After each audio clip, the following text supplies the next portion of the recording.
What's going on, everybody? Welcome back to Minicast number 14. I'm here with Conor Reilly. My name is Jared Fausnaught. I'm excited to be back with you talking about finding, vetting, and working with contractors today.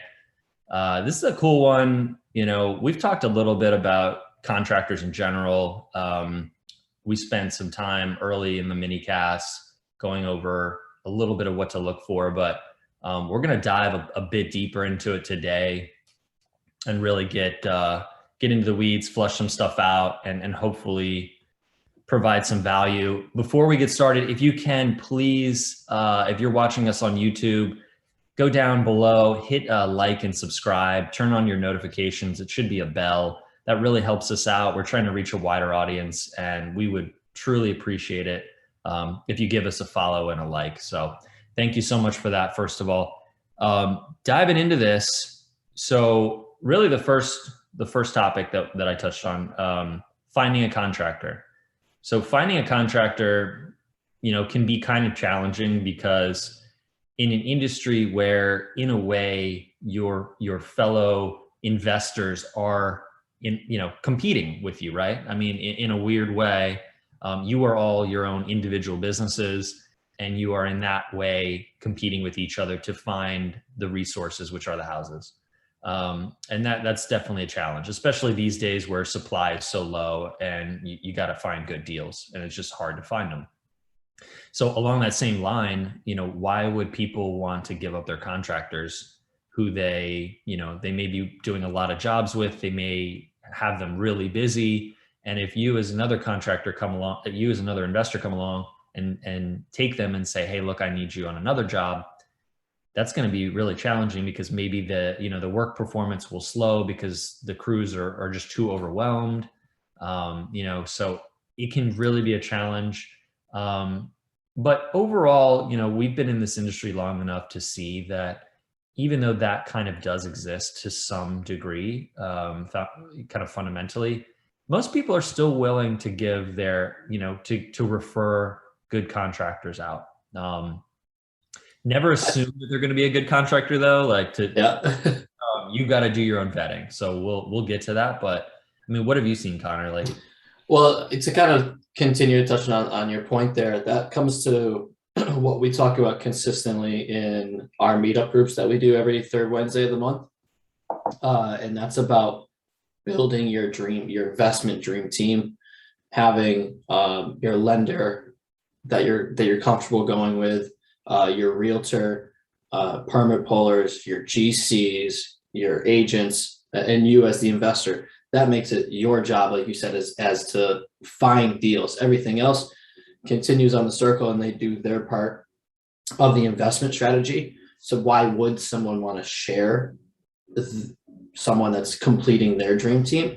And it simply becomes a lot of the people in our industry and what we're doing all share similar mindsets of sharing the wealth, pushing people to another level. So I think that's really why you'll see a lot of people willing to share their contractors. Additionally, sometimes if Jared, if you share your contractor with me, maybe they give you a lower price on your next deal because now they have more business. So that's how it comes full circle, and why you see people sharing GCs.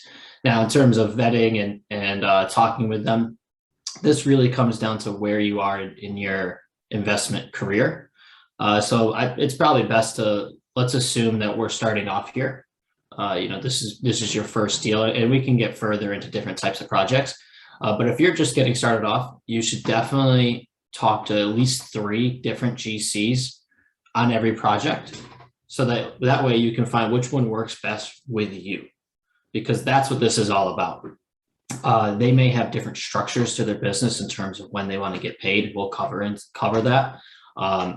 They may only cover certain areas that you're looking to get into different areas. And those are things that we'll cover as well. Yeah, all really good points. I mean, just to kind of tie a bow on finding contractors, you can find them. I mean, the biggest place that we see people finding contractors is just through their networks, like you just said, Grid, other real estate investing meetups via meetup.com or other sources. Angie's List. Angie's List. There's literally hundreds of real estate investor meetups. If you go to like generally the location that the meetup is held at, pre-COVID, right? And as we get back to that, is generally going to be where the contractors are building or have licenses. But like you probably wouldn't go to a Baltimore real estate investment meetup if you wanted to find a GC in DC potentially, right? So like just for everybody think through that. But finding them, Angie's List, house.com. There's a couple other kind of like contractor related, vendor related online resources, word of mouth, just through your other investors, not necessarily through real estate investor meetups. If you're out there in the field and you've already got a project, for example, or even if you don't have a project and you're just driving around, right? For us, we call that driving for dollars, right? And you just drive around every single street, you see what projects are currently being built. You got to be careful with this. And our opinion is try to find, the actual owner or investor of the deal first. Maybe you skip trace them, maybe find their information and reach out to them. It is a little bit poor taste to kind of go to a job site and just, try to recruit crews or general contractors to work with you. But, in the right environment, I do think you can find people in that way and keep it above board so you don't get a bad reputation in the industry. But yeah, I mean, that's the key thing with finding them. So it's a lot of legwork. It's a full-time job. You want to, like Conor said, at least get 3 different GCs. I like 5. I would try to vet as many of them as you can. And so that kind of rolls into the vetting part. The biggest thing, for vetting, like Conor said already, was what is the contract that they use going to look like, and what is the structure of the draws? Most people are funding their deals or financing their deals, right? Like whether they work with us or whoever, the contractor needs to understand how to work with the lender and how the lender is going to release the draws. Also, like, for most lenders, it's reimbursement style. So you as the investor are going to need operating capital, and you will probably have to pay some amount of money to the contractor. Not every contractor is made equal. Many are better at just managing their cash flow than others. Some will require you to make a large deposit up front, potentially up to 33% of the project or 30% of the project. And if you're doing that, you got to find out, are you just giving them money to sit in account or to help them fund other projects? So really you have to dig into that more and understand, how many projects are they doing simultaneously? How many crews do they have? If it's like a general contractor, Let's stay on that point. Actually, how many crews they have is really crucial, because they may have different crews for different parts of projects. So you want to understand who's coming into your project at what point. So knowing the full crews, depending on how large the scale of the project is really big as well. Because is there going to be 3 people in the house? Is there going to be 15 people in the house? How fast is that stage of the project going to be moving along based on the crew size? Yeah, absolutely. And ask, like, how many other projects do they have in motion in your stage? So like if you're just going into it and you're about to do demo or, demo and framing, how many other of their jobs are in the same exact position where their crews may be deployed at other job sites, not able to work on yours? So that's a really big piece of it. What else? You got to really spend time. Personally, we like the idea of creating your own general contractor contract. Many of them will want to use their own contract that they feel comfortable with, but we would encourage you to really push to use your own if you can. That will only protect you more. And assuming it's not so one-sided that it just doesn't make sense for them to sign it. There's got to be some give and take on that front, but that can really help protect you.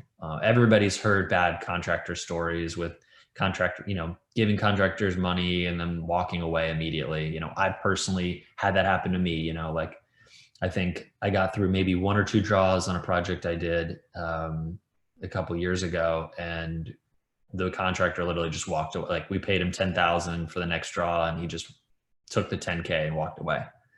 So, I mean, that can happen. And so you really want to make sure that the incentives are aligned, right? We see that on the lending side, which is why there's a down payment when we do our loans. So that there's mutual incentives, that our incentives are aligned. And the same thing should be with the contractor, that you ultimately work with.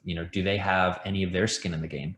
If there's a contractor willing to start and put up their own cash, they are a keeper. Like if they have they're willing to front some of the money, do not take advantage of that. Don't take it lightly.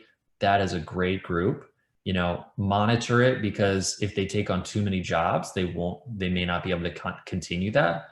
But that's a really good thing to look for. And also, talking about their success. Well, we'll get to that in working with the contractor, but along that same vein, how do you align incentives? You should think about adding into the contract bonuses, or detractors for timelines being hit and being on budget. We see that, in our business as well, but it can apply to so many different industries. Like people really work harder when there's bonuses involved, and they're more willing, like if they're going to get something out of it, why wouldn't they try to accomplish that goal? So I know a couple of different investors that do that method. I'm a big fan of that, where you sit with your contractor and you agree on this stage is a 2-week turnaround time. Okay, great. If you finish it in 1 week, you'll get a 25% bonus. If it's 3 weeks, it's a 10% reduction of that stage. You can agree all the way down to completion of the project with a GC on that. I haven't seen GC say no to that, because they have the opportunity to make more money.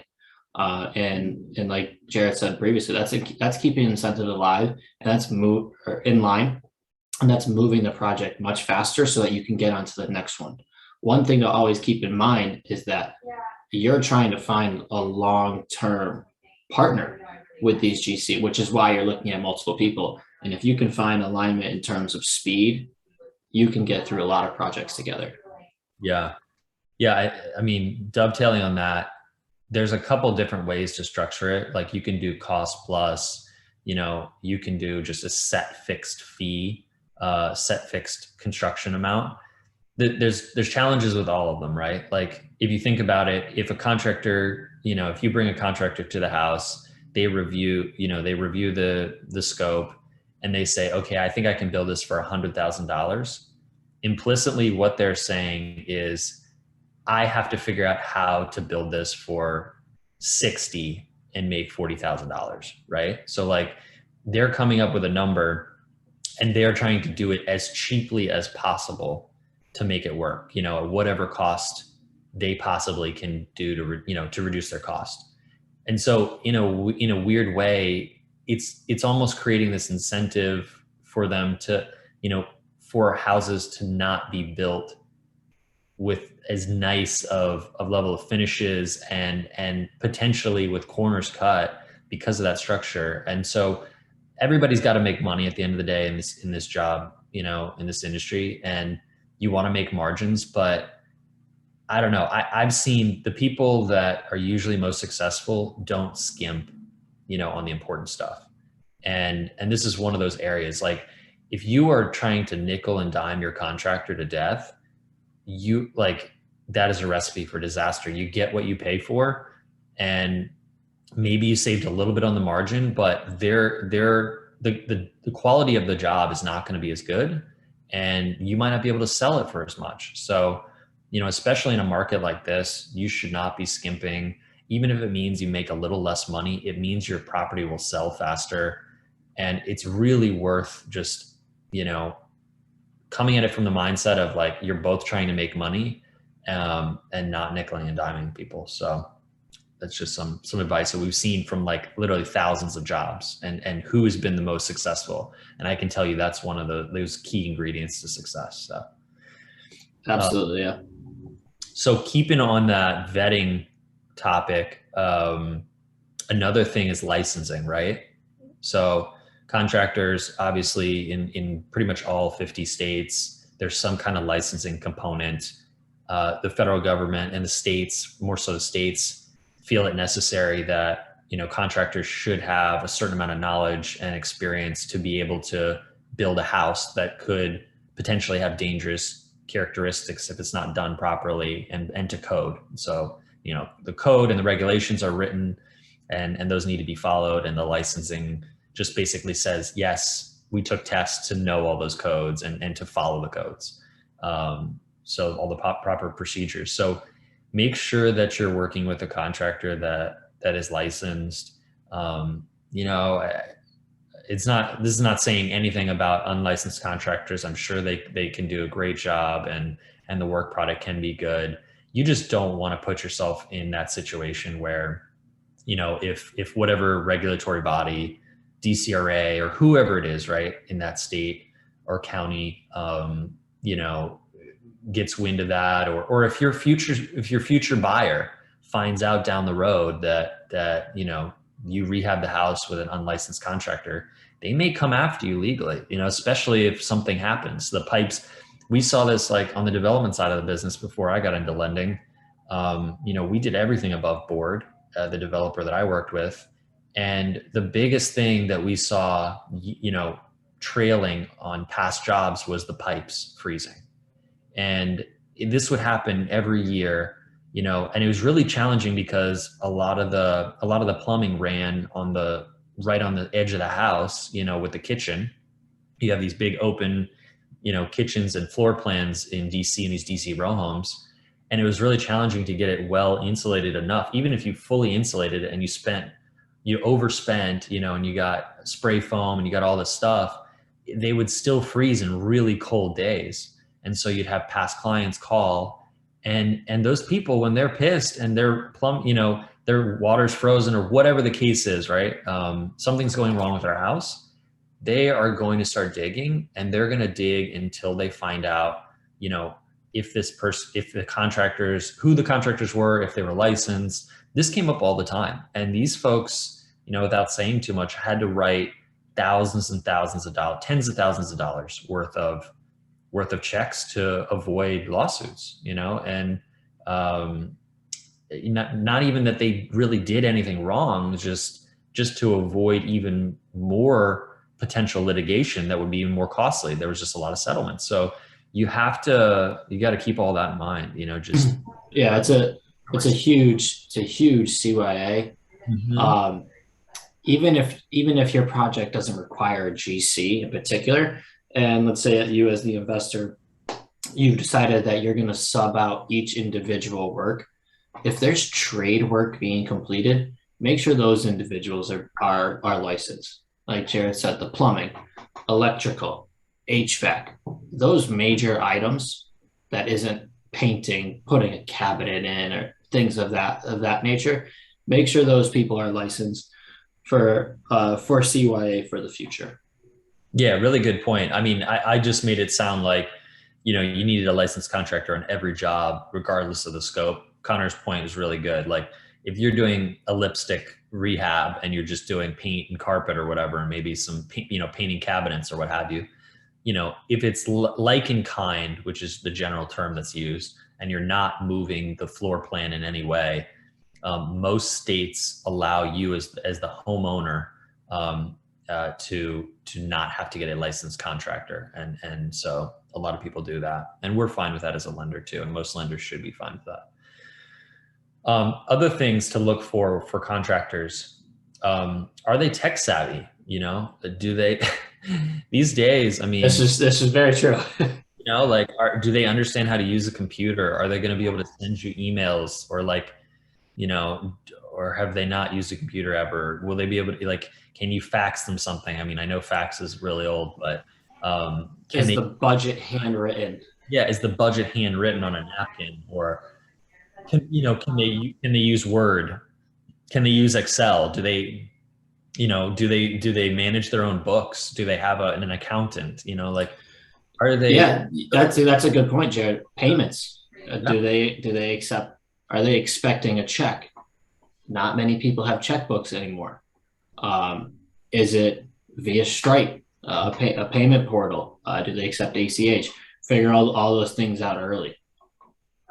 Yeah, and look, I mean, is somebody's tech savviness necessarily a reflection on whether they can manage and build a house properly? No, of course not. But it is a good sign, and for moving forward into the future, that anybody in the business world is just going to have to be more comfortable with technology and utilizing that. So that's just a little red flag and something to look at when you're vetting people. Another big thing is watching out for reallocation of funds. So by that we mean kind of you've probably heard this term, robbing Peter to pay Paul, right? And we touched on that a little bit, especially with contractors that ask you to put up a big chunk of money up front. And it's like, look, we all know that the production schedule of this build is going to be demo, framing. Like it follows a very common, well-tested model of what you do first and what you do last. And if they're asking for 30% up front, their crews are going to be busy. Most likely they're not going to be able to utilize that 30%. So is it just sitting in an account, or is it being utilized for the contractor in other ways? Some contractors will say, well, we want to buy materials with it. And we want to buy framing and we're going to buy whatever else, right? To be able to complete the job in advance so that when we get to that point, that phase, then we'll have the materials. Really test that, right? And you'll be able to know. Some of them will just label it as a deposit. You need to have that broken out, line itemized. If it's truly going to be used for your job site, or is it going to go to some other job site where they're light on cash, and because they haven't gotten to a certain point, the investor on that deal has not released them more money, so they need the cash somewhere else. So that happens way too often. It's really scary because if they implode and they've been mixing funds, you might not get any of your money. So really, really dig into that. Ask for receipts when they buy stuff. I've seen a new structure for contractors that work great for them. However, does not work for most of our investor clients because cash flow is a big thing. Like you said, I've seen them. It's a 33% down payment or a deposit, and then another 33% upon beginning the construction. So now you're over 50% funded to the contractor before work has even begun. That's great for them, and they have the money, and now they don't have to think about it until they reach, maybe it's 50% of the point. But cash flow wise, does that work for you as the investor? So that's, again, vetting on what is their pay schedule and how does that work for you and this particular deal.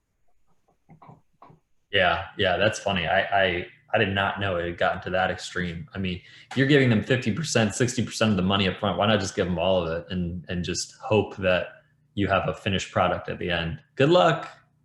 I'll see you at the finish line.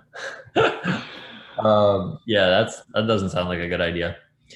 So that's a big one. Again, receipts, ask for receipts if they're buying materials. Another thing is, if you really have the time, if, maybe you don't have a 9-to-5 and this is your full-time job, like there's nothing wrong. You can put in the contract that you will handle the purchasing of the materials. You can go to Home Depot, get a Home Depot card and run up all the materials on your card and get all the points, right?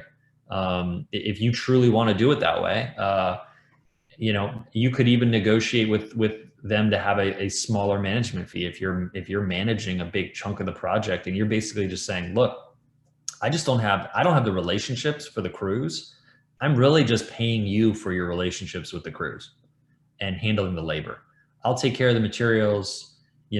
This will be a way less time intensive build for you. It probably will be a little bit cheaper. You won't make as much money, but you won't have to really think about it as much because I'm here as kind of your assistant. So you can also pitch it that way too. Yeah, that really works well for the experienced investor in my mind. That this is their job because they can go buy their product in bulk and have it sitting. Maybe it's at their house, or maybe they have a storage facility where it's here is 50 boxes of flooring that I have for 2 jobs. The contractor doesn't have to worry about it. They can go right there, grab everything. Now they don't have to think about what type of finishes am I putting here? What type of flooring? That's all been decided for them. Now they're actually just building. The thought process is less, the build is faster. Yeah, that's a really good point. Um, I've seen investors partner up with contractors where, they even have some kind of JV agreement on buying materials and stuff. So you can get really creative with that, especially if you're doing a lot of volume. That's a good point. One thing I think that we failed to mention earlier when we are talking about our licensed and bonded, particular to our clients, we're really focused right now currently on DC, Maryland, Virginia, and PA, and obviously we want to expand. But for a base of our clients right now, it's so intertwined between those states. Is your contractor licensed in all of those states, or do you have to have a different relationship per state? Um, you know, for those that don't know, DC, Maryland, Virginia, you can cross the line within 5 minutes of each other and have a project in different places. So making sure that your contractor can work where you want to invest is really, really huge. If you're only Maryland specific, okay, you can just have a Maryland contractor. But if you're willing to go from Maryland over the line into DC, you need to have someone that's also willing to make that jump too, or do you have to go vet for other people? Yeah, really good point. I mean, you don't want to spend all this time, you just vetted three to five contractors. You found your favorite one. You're like, yeah, let's go.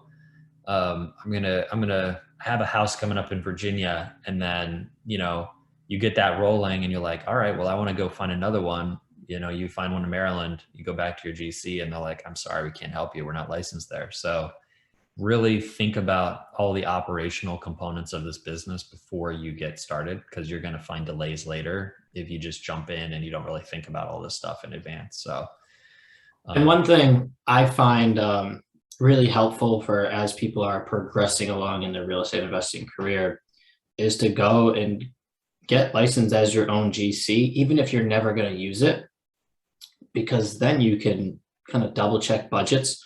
You know what things should cost, and you can quickly spot an issue either on a budget or in a project just on your own knowledge base at that point. Yeah, that's a really good point. And then I guess the last piece of this is just, again, once you've selected a contractor, you've vetted them, you're in the middle of a job, you're starting a job, some other kind of key tips and tricks.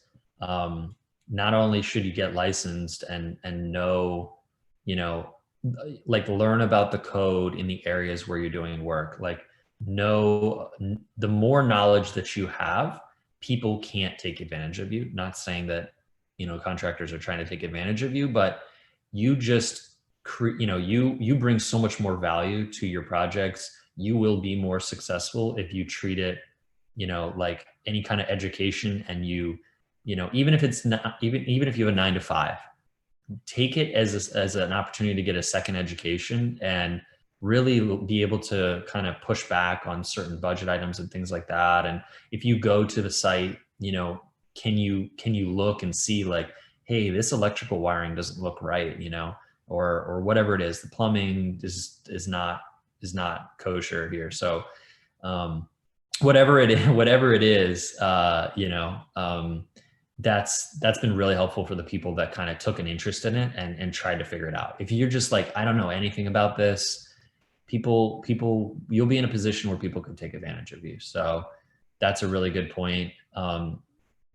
Following up off of that, as far as like what makes a project successful during it and working with a contractor, I would definitely go to your house at least once a week. I would. Oh, absolutely. Weekend, if you're working 9 to 5, stop by on the weekends. What's happened, right? Has any progress been made? This allows you to then follow up with a contractor and say, hey, you told me that we were going to be through framing by Friday. I stopped by on Saturday and I don't see anything done.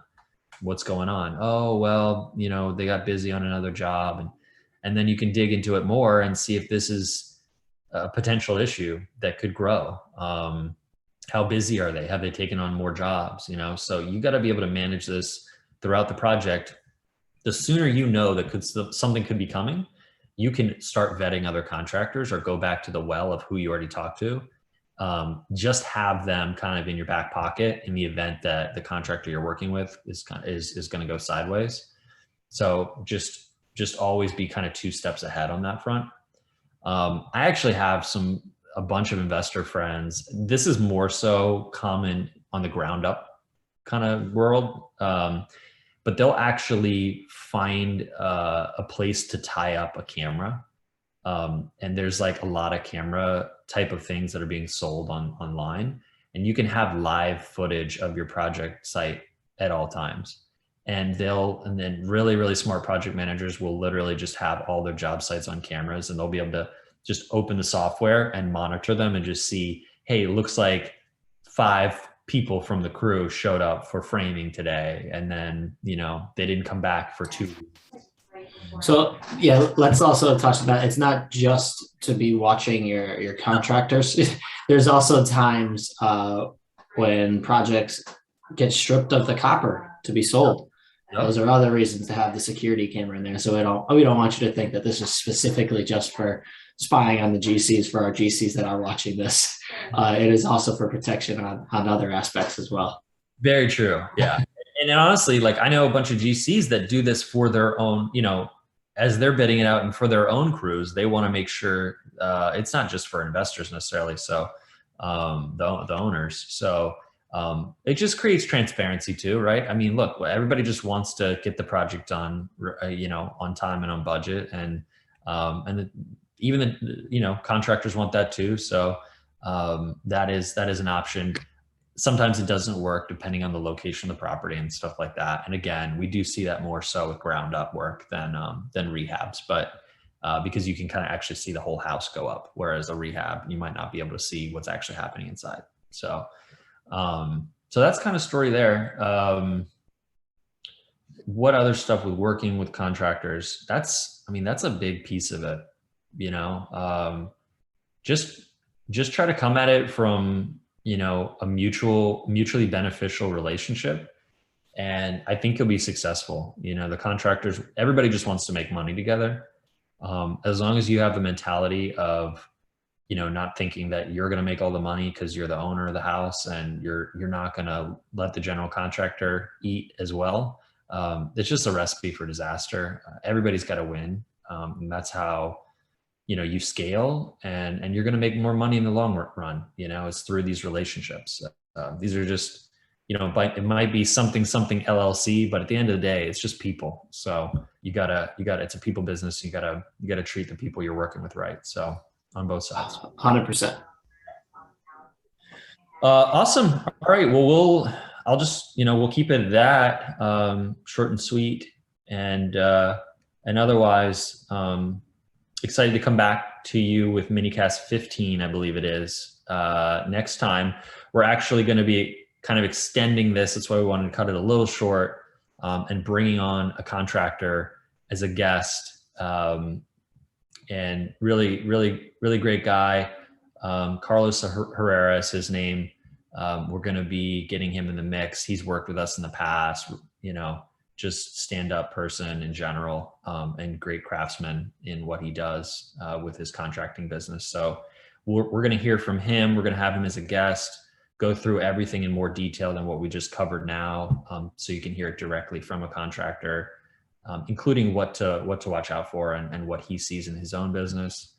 But otherwise, we'll see you then. Again, as a reminder, like, subscribe if you're watching on YouTube. Help us out. We really appreciate it.